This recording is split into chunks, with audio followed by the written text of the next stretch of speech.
Artificial intelligence को सिर्फ और ज़्यादा पावरफुल बनाना, ये तो एक बात है, लेकिन असली सवाल कुछ और है। क्या हम उस पर सच में भरोसा कर सकते हैं?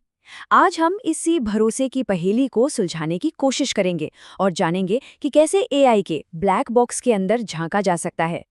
अब जरा इस सवाल पर गौर कीजिए।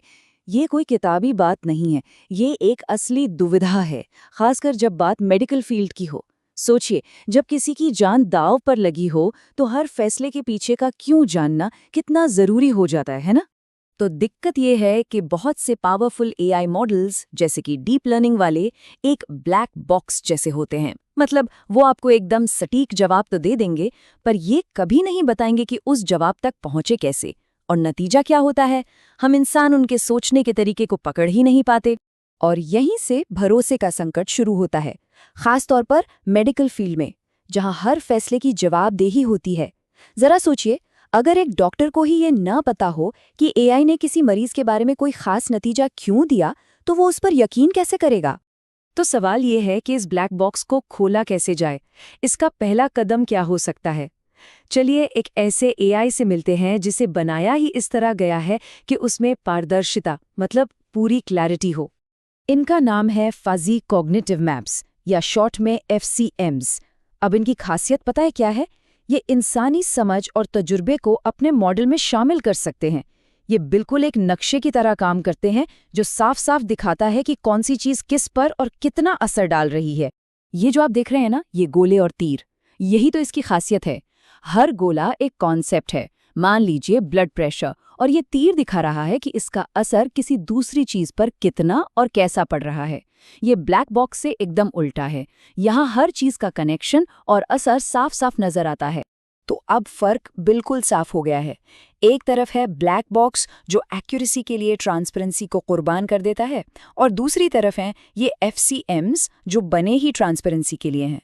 लेकिन असली सवाल तो ये है कि क्या कोई ऐसा तरीका है जिससे हमें दोनों मिल जाएं, मतलब जबरदस्त एक्यूरेसी भी और पूरी ट्रांसपेरेंसी भी? हाँ, बिल्कुल है, और इसका जवाब हमें अगले कदम पे मिलता है। इसका नाम है हाइब्रिड एआई। ये एक ऐसा तरीका है जो अलग-अलग तरह के एआई की सबसे अच्छी बातों को एक साथ ले आता है। तो हाइब्रिड एआई का मकसद है बेस्ट ऑफ बोथ वर्ल्ड्स।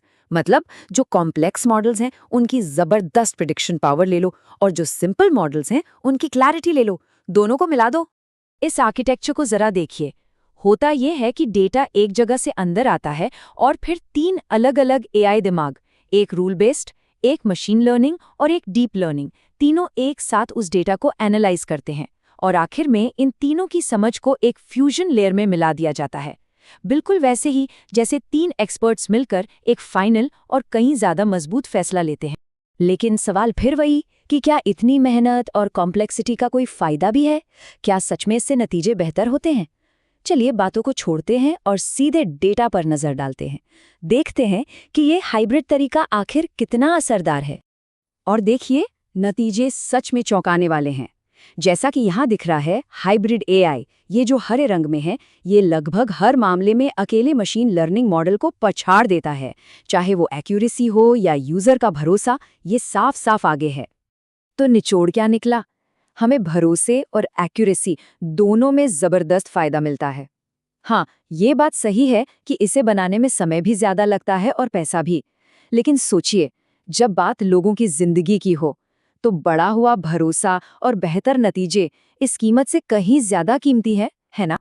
चलिए अब थ्योरी से निकलकर प्रैक्टिकल दुनिया में चलते हैं।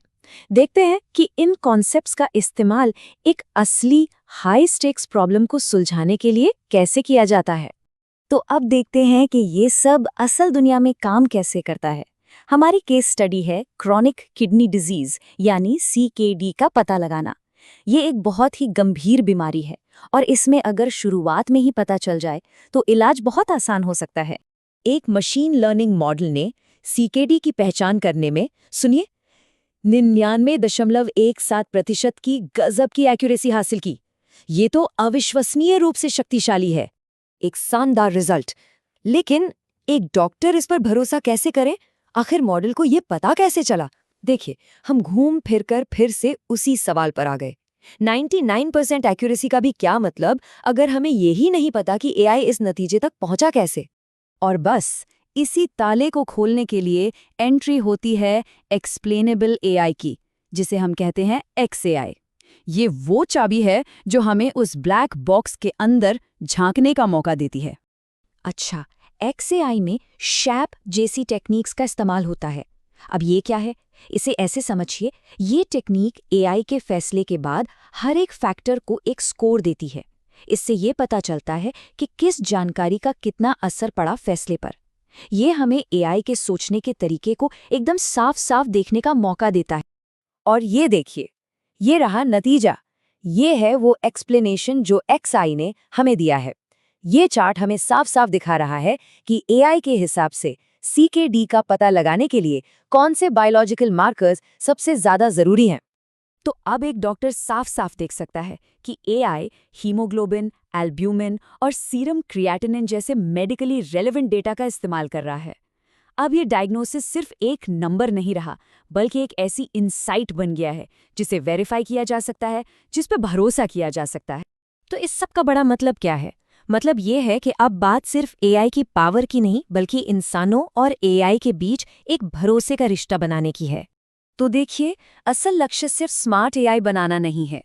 लक्ष्य है एक ऐसा एआई बनाना जिसके साथ हम एक भरोसेमंद, ट्रांसपेरेंट पार्टनर की तरह काम कर सकें। ये सिर्फ प्रेडिक्शन से आगे की बात है, ये एक पार्टनरशिप की शुरुआत है। और ये हमें एक आखिरी सवाल के साथ छोड़ जाता है। अगर हम मेडिकल फील्ड में एआई पर भरोसा बना सकते हैं, तो सोचिए फाइनेंस, इंजीनियरिंग या कानून जैसे दूसरे जरूरी फील्ड्स में क्या क्या बदला जा सकता है। भविष्य वाकई में बहुत रोमांचक है।